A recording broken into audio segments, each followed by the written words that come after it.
Global fatty liver day 2024 আমরা পালন করতে যাচ্ছি সারা বিশ্বব্যাপী।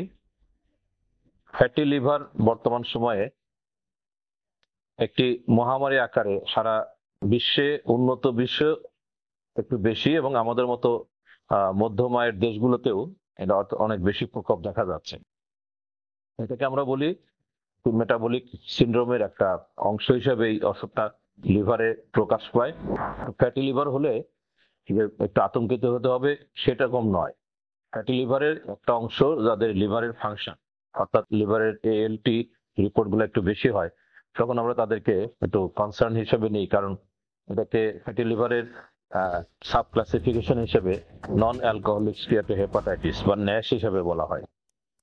বিগত বছরগুলোতে এই দিবসটাকে আন্তর্জাতিক ন্যাশ দিবস হিসেবে পালন করা হতো।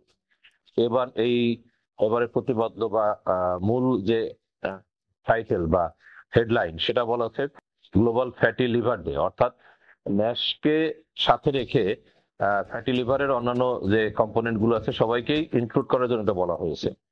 তো এখন এটা আমাদের লিভারের ডাক্তার হিসাবে বা চিকিৎসক হিসাবে আমরা কিন্তু প্রতিনিয়ত এটা পাই, কারণ আলট্রাসোনোগ্রাম করলেই গ্রেড 1 ফ্যাটি লিভার বা 1, 2, 3 এরকম আছে। তখন আমরা লিভারের কোনো ইনফ্লামেশন বা কোনো ক্ষতি হচ্ছে কিনা সেটা বোঝার জন্য কিন্তু আমরা লিভারে কতগুলো টেস্ট নিই, সিম্পল কতগুলো টেস্ট নিই, বিশেষ করে এএলটি, এএসটি। পাশাপাশি আমরা রক্তের আরেকটা টেস্ট আমরা করে নিই, সেটা প্ল্যাটেলেট কাউন্ট। কারণ এই প্ল্যাটেলেট কাউন্ট, এএলটি, এএসটি এগুলো দিয়ে আমরা অনেক সময় F3 স্কোর করি, অনেক সময় আমরা FIB-4 স্কোর করি। এগুলো মেডিকেল টার্ম, এগুলোর ইন্টারপ্রিটেশন আমরা যারা ক্লিনিশিয়ান তারা আমরা করে রোগীকে বলি যে আপনার কতটুকু ক্ষতি হয়েছে বা সামনে আর কি ক্ষতি হতে পারে। এটা হচ্ছে ব্যাপার। আর এটা কি করে বা জটিলতা কি করে সেই প্রসঙ্গে যদি আমি বলি, তাহলে আমরা এই বারডেম হসপিটালে আমি যেখানে কাজ করি, গ্যাস্ট্রোএন্টেরোলজি ও লিভার ডিপার্টমেন্ট, এখানে আমাদের ভর্তিকৃত রোগীর কিন্তু প্রায় 40 থেকে 50% রোগী কিন্তু লিভার সংক্রান্ত জটিলতায় ভর্তি থাকে, অর্থাৎ লিভার সিরোসিস এবং তার জটিলতাগুলো নিয়ে আসে।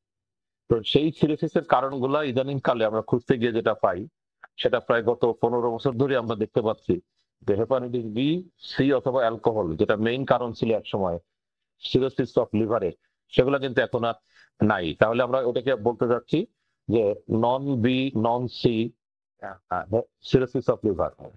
তো এটা যদি আমরা রেট্রোস্পেক্টিভ হিস্ট্রি নিই, তাহলে আমরা দেখতে পাই যে ওই মেটাবলিক সিন্ড্রোমের যে কম্পোনেন্ট গুলো ছিল, অর্থাৎ obesity, dyslipidemia, hypertension and diabetes mellitus, এদের মধ্যেই কিন্তু এই সিরোসিসটা হচ্ছে।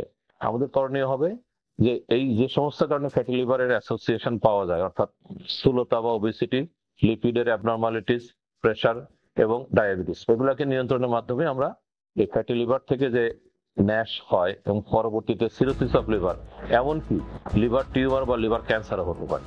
ওয়ার্ল্ড ফ্যাটি লিভার ডে সফলতা কামনা করি এবং আমরা এই প্রিভেনশন ইজ বেটার কিওর এই মতাদর্শে আমরা বিশ্বাস করি, এবং মানুষকে যেন ওষুধই দেওয়া না লাগে তার আগেই যেন প্রত্যেকে আমরা সচেতন হই।